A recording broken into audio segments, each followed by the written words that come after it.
In this part, we will complete the function that creates an initial state for the app.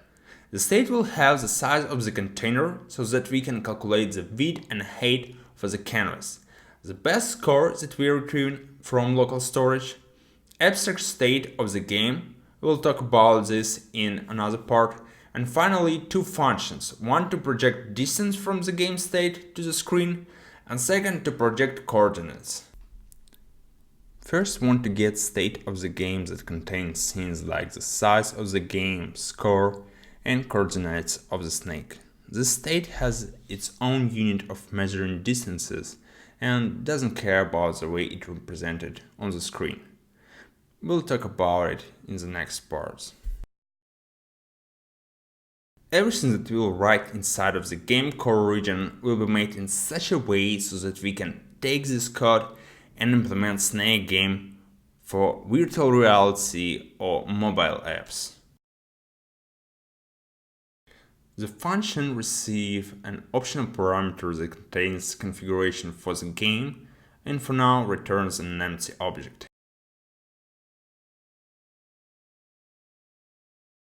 Then we are taking size of the container and we need to know the size in order to calculate width and height for the canvas so that it will have the biggest possible size on the screen. Let's write this function. And first thing here is that we will call getContainer function that will return a container element itself. We'll also use this function for another operations. We'll take container element by ID. When we have container element, we can take its width and height via getBudgetClientRect method and then return this width and height. After that, we are ready to return state. It contains game, best score that we are taking from local storage. If local storage is undefined, best score in local storage, it means that parseInt will return none, and in this case, best score will be equal to 0.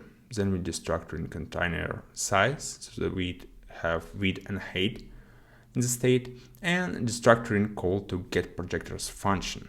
This function will return two functions, one to project distances and another to project coordinates.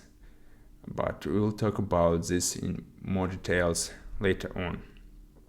It receives size of the container and game object. Now let's test this in. To do this, we'll console log the state inside of the tick function, and let's call the tick and command out set interval so that it will execute it only once. So as we can see, state contain best score equal to 0, game object set it empty, and size of the container width and height.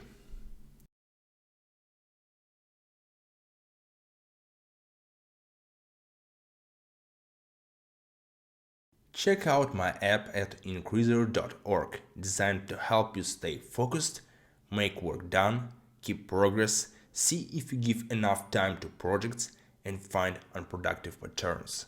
By working with the app, you will build discipline and self-accountability that are required to succeed.